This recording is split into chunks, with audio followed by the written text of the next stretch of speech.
হে everyone, আমি রুদ্রাক্ষী। সবাই কেমন আছো? আশা করছি সবাই খুব ভালো আছো আর সুস্থ আছো। আমিও ভালো আছি। Good morning. সকাল সকাল আমার ব্লগে সবাইকে অনেক অনেক স্বাগত এবং অনেক অনেক ভালোবাসা। তো আজকের ব্লগটা আমি এখান থেকেই স্টার্ট করছি। তো সকালবেলা ঘুম থেকে উঠেছি, উঠের পর আজকে যেহেতু রবিবার, তো বর আর আমি দুজনে মিলে আজকে একটু বাজারে গেলাম। রবিবার করে যাওয়া হয়, সব সময় না হলেও মাঝে সাঝে যাওয়া হয়। আগে রবিবারেও গিয়েছিলাম। তো প্রথমেই মাছ বাজারে এসেছি, আর এত এত সব নানান রকম মাছ দেখে বেশ মনটা বেশ আনন্দ হয়ে যায়। এখান থেকে কিছু মাছ আজকে আমরা কিনে নিয়ে গেলাম, কটা দিন চলে যাবে যা মানে এটাতেই। তারপরে আবার চিকেনের দোকানেও গেছিলাম, কারণ মাছগুলো রেখে দেবো, আজকে মাংসটাই রান্না করব। তো মানে যাদের থেকে আমি মাছ এবং মাংস কিনেছি এরা হচ্ছে আমার বাবার পার্মানেন্ট খদ্দের। তো বাবা এখান থেকেই ছোটোবেলা থেকে কিনতো, তাই জন্য আমাকে সবসময় ভালো জিনিসটাই দেয়।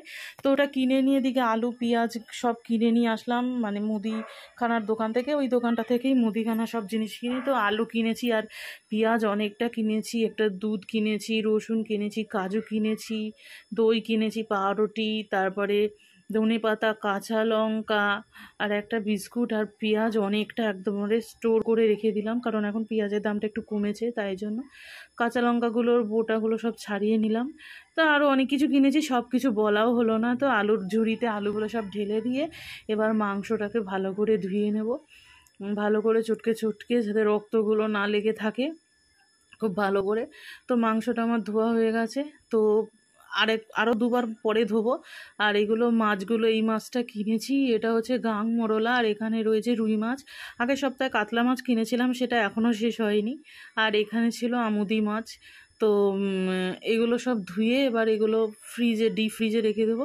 তারপরে দুধ এনেছিলাম, তো দুধটাও জাল দিয়ে নিলাম। দুধটা জাল হয়ে গেলে তারপরে চা বসাবো।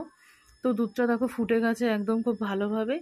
তো মানে আজকে যেহেতু দুধটা এনেছি, এটাকে ভালো মতন করে জাল না করে তো করা যায় না। তারপরে এদিকে চাও বসিয়ে নিয়েছি, দুধ চাই করেছি। আর আজকে দুধ চাটা একদম আদা দিয়ে করেছি, খুব সুন্দর করে। তো দুজনকার মতন, আমার আর বরের মতন চাটা বানিয়ে নিয়েছি। বানিয়ে নিয়ে তারপরে ঘরে চলে যাব। তো চাটা হয়ে যাওয়ার পর চাটা এবার আমি ঢেলে নিয়ে তারপরে আমি পাউরুটিটাও সেঁকে নিয়েছি।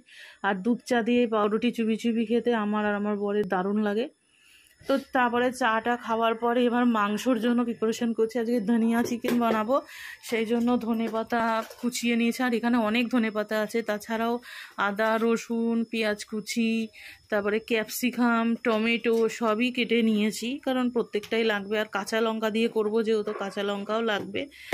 তো সব কিছু একদম গুছিয়ে নিয়ে তারপরে ধনেপাতার মধ্যে কয়েকটা কাঁচা লঙ্কা দিয়ে আমি এটা একটা মিহি পেস্ট বানিয়ে নিয়েছি। আর ওই দিকে আদা রসুন টমেটো একটু পেঁয়াজ আর কাজু বাদাম দিয়ে আর হলুদ গুঁড়ো জিরের গুঁড়ো আর ধনের গুঁড়ো দিয়ে আর কাঁচা লঙ্কা দিয়ে ওটা একটা পেস্ট বানিয়ে নিয়েছি। আর মাংসটার মধ্যে আমি একটু হলুদ আর টক দই ভালো করে মাখিয়ে কিছুক্ষণ রেখে দেবো। তো এবার কড়াইতে সর্ষের তেল খুব একটা বেশি দিইনি আজকে। সর্ষের তেল গরম করে আলুটা দিয়ে দিয়েছি, আলুর মধ্যে নুন হলুদ দিয়ে আলুটাকে ভাজবো। মাংসের আলু খুব ভালো করেই ভাজবো। তো আলুটা ভালো মতন করে দেখো ভাজা হয়ে গেছে, আলুটা তুলে নিয়ে এবার ওই তেলের মধ্যে গোটা গরম মশলা, একটা শুকনো লঙ্কা, তেজপাতা ফোড়ন করে নিয়ে তার মধ্যে পেঁয়াজ টমেটো আর ক্যাপসিকামটা দিয়ে দিয়েছি। এবার এটাকে ভালো মতন করে ভেজে নেব। তো আমি ম্যারিনেট করে শুধুমাত্র টক দই আর হলুদ দই রেখেছি, কারণ আমার বাবাকে দেখতাম ঠিক সেমভাবেই রান্নাটা করতে, আর খেতে খুব দুর্দান্ত হতো আমার বাবার হাতের রান্নাটা। যাই হোক, তারপর ওটা ভাজা ভাজা হয়ে যাওয়ার পর আমি মশলাটা দিয়ে দিলাম, মানে সব কিছু। আর কাজু বাদাম দেওয়ার জন্য এটা খুব টেস্টি হয়েছিল। প্রথম প্রথম এমন মানে সুগন্ধটা বেরিয়েছিল, মনে হচ্ছিল যে ধনিয়া চিকেনটা বাদ দিয়ে যদি এরমভাবেই করি খেতে খুব ভালো হতো। কিন্তু যেহেতু বর একবার মুখ ফুটে বলেছে ধনিয়া চিকেন করতে, তাই জন্য আর আর ধনে পাতাটাও আমার কাটা ছিল, তো ওটা নষ্ট হয়ে যাবে, সেই জন্য।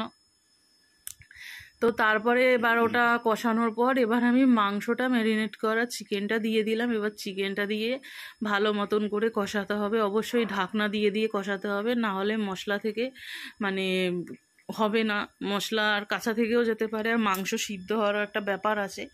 তো সেই জন্য খুব সুন্দর করে কষাতে হবে ঢাকনা দিয়ে দিয়ে। তো দেখো মোটামুটি তো দেখো মশলা থেকে কীরকম জল বেরিয়েছে। তো জল তো বেরোবে, যেহেতু টক দই আছে, টক দই দিলে একটু জল বেরোই। তাও আমি প্রচণ্ড জল চেপে চেপে মাংসটা দিয়েছিলাম, তাও দেখো জল বেরিয়ে গেছে। তারপরে মানে একটু একটু করে কষাচ্ছি আর ঢাকনা চাপা দিয়ে দিয়ে অনেকক্ষণ ধরে মাংসটা ফুটছে। তারপরে দেখো কতটা জল বেরিয়েছে, এক কড়াই জল হয়ে গেছে। তো এই জলটাকে এবার টানাবো ভালো মতন করে। অবশ্যই এই জলেও মাংসটা সেদ্ধও হয়ে যাবে, আমার কোনো অসুবিধা হবে না। তো খানিকক্ষণ নাড়াচাড়া করার পর তারপর আমি এটার মধ্যে ভেজে রাখা আলুগুলো সব দিয়েছি। এবার আলুটা দিয়ে আর একটু ভালো মতন করে নাড়াচাড়া করে নেব। তো জল অনেকটা কমেও গেছে আর এটা থেকে খুব সুন্দর গন্ধ বেরিয়েছিল, মানে দারুণ একটা গন্ধ বেরিয়েছিল মানে কষাটার থেকে আজকে। তো তারপরে আলুটা দিয়ে কিছুক্ষণ নাড়াচাড়া করার পর আমি যে ধনে পাতাটা বেটে রেখেছিলাম কাঁচা লঙ্কা দিয়ে, সেই ধনে পাতাটা পুরোটাই দিয়ে দিয়েছি, ধনে পাতা বাটাটা। তারপরে ধনে পাতা বাটাটা দিয়ে এবার মাংসটাকে ভালো মতন করে মিশিয়ে নেব। আর আর যে কন্টেনারটার মধ্যে করে আমি ধনে পাতাটা বেটেছিলাম, সেই কন্টেনারটা ধুয়ে সামান্য জল মানে গরম জলও দিয়েছি। এছাড়া আমি কোনো রকম গরম জল পরবর্তীকালে অ্যাড করিনি, ওই একবারই করেছিলাম, ওইটা ধুয়ে, কন্টেনারটা ধুয়ে। তো দেখো এবার এটা এবার শুধু ফুটবে, মাংসগুলোর মধ্যে সিদ্ধ হবে, আলুটাও সিদ্ধ হবে। তো ঢাকনাটা দিয়ে এটা শুধু ফুটিয়ে নেব। প্রথমে একটু নাড়াচাড়া করে দিচ্ছি যাতে নিচে মাংসগুলো উপরে চলে আসে। তো দেখো ঝোল কিন্তু এতটা থাকবে না, ঝোলটাকে আমি একদমই টানিয়ে দেবো, কারণ এই ধনিয়া চিকেনের ঝোলটা ভালো লাগে না, এটা একটু কষা কষাই ভালো লাগে। তো একটু হয়ে আসার পর আমি এর মধ্যে গরম মশলা দিয়ে দিয়েছি। তো গরম মশলা না দিলেও হতো, কিন্তু মাংসে গরম মশলা না দিলে আমার ঠিক ভালো লাগে না, সেই জন্য আমি দিয়েছি। দিয়ে আর একটু নাড়াচাড়া করে তারপরে মাংসটা নামিয়ে নেব। তো আমার ধনিয়া চিকেন পুরোপুরি রেডি হয়ে গেছে, কারণ গরম মশলা দিয়ে বেশি নাড়াচাড়া করতে নেই, তাহলে গরম মশলার গন্ধটা বেরিয়ে যায়। তো দেখো মাংসটা একদম থকথকে টাইপের হয়ে গেছে, বেশি ঝোল নেই। তারপরে নামিয়ে নিয়ে ভাতটা বসিয়েছি, আর এদিকে বর আমাকে সাহায্য করছে বাসন মেজে দিয়ে। ও আমাকে এইভাবে অনেক সময় সাহায্য করে, তোমরা তো দেখেইছো, বেশিরভাগ কাজও আমাকে করে দেয়। তারপরে ভাতটাও হয়ে গেছে, আমি ভাতের মারটা গেলে গ্যাসটাকে ভালো করে মুছে নিচ্ছি, একদম পরিষ্কার করে নিয়েছি গ্যাসটা। আর ওইদিকে আজকে বেসিনটাকেও ভালো মতন করে পরিষ্কার করেছি, কারণ যেহেতু মাছ মাংস সব ধুয়েছি সেই জন্য। আর এদিকে বর দেখো কত রকমের আচার নিয়ে এসছে, বাড়ির সামনে দিয়ে যাচ্ছিল। কদবেলের আচার, তেঁতুলের আচার, কুলের আচার, চালতার আচার, নানা রকম আচার নিয়ে এসছে। আর ওই দেখো ও তারপরে একটু খেলা দেখছিল, ক্রিকেট খেলতে ভালোবাসে কিনা, সেজন্য খেলতে গেছিলো। তারপরে অনেক দিন পর মিনি আবার আমার ব্লগে চলে এসেছে, দেখতেই পাচ্ছ মিনি পাঁচিলে বসে আছে। দুদিন ধরে ওকে ব্লগে আনতে পারিনি, আর একটু দুষ্টু হয়েছে এখন, খালি পালিয়ে যাচ্ছে দুম দারাক্কা। আর আজকে ও আজকে আমার রান্না করা মাংস খেয়েছে পেট ভরে একদম, মানে ওকে আমি পারলে প্রতিদিনই খাবার দিই, আর ওকে আমি আর আমার বা দুজনেই খুব ভালোবাসি। তারপরে ঘরে চলে আসলাম, বর বিছনাটাকে ভালো মতন করে পরিষ্কার করে নিয়েছে, ঝাড়ু টাড়ু দিয়ে দিয়ে বিছনা ঝেড়ে তারপরে ও ঘরটাও ঝাড় দিয়ে দিয়েছে খুব সুন্দরভাবে। আর ছুটির দিনে তো ওই করে, তোমরা দেখেছো, ছুটি না থাকলেও ও প্রতিদিনই করে দেয় এই কাজটা আমাকে, মানে ও যখন পারেই না একান্তই তখনই আমি করি। তো ঘরটা ঝাড় দিয়ে মুছে দিয়েছে, মুছে ও স্নানে গেছে, আমিও স্নান করে চলে আসলাম। চলে এসে এবার চুলটা ভালো করে আঁচড়ে সিঁদুর টিঁদুর পরে নিলাম। তারপরে ও পুজো দিয়ে নিল, যেহেতু পুজো দেওয়ার দায়িত্বটা ওই দেয়। দিয়ে তারপরে দুজনে মিলে খেতে বসেছি। তো এই যে এটা হচ্ছে বরকে দিয়েছি, বর আর আমি একসাথেই খেতে বসেছি আজকে, কারণ ছুটির একটা মাত্র দিন, এদিন দুজনে একসাথেই গল্প করতে করতে খাই। তো দুজনে, আর ও তো মাংসটাকে খুব খুশি। তারপরে ঘুমিয়ে পড়েছিলাম। সন্ধেবেলা ও উঠে ঠাকুরকে সন্ধে টন্ধে দিয়ে দিল, আমি এদিকে চুলটাকে বেঁধে নিচ্ছি, কারণ সন্ধেবেলা চুলটা খুলে রাখতে নেই সেই জন্য। তারপরে দুজনে মিলে শুয়ে শুয়ে একটা সিনেমা দেখছিলাম। তো তোমরা তো দেখে বুঝতেই পারছো, কারণ ছুটির দিন কি করব বলো, একসাথে বসে আমরা সিনেমা দেখি আগাগোড়াই। আর এটা হচ্ছিল পুষ্পা 2, সিনেমা হলে গিয়ে দেখার সময় নেই, ফোনেই দেখে নিই আমরা। তবে খাদান সিনেমা হলে গিয়ে দেখবো, আমার অনেক দিনের ইচ্ছে, যেহেতু দেবের বই, আর দেবের বই আমি একদমই মিস করতে চাই না।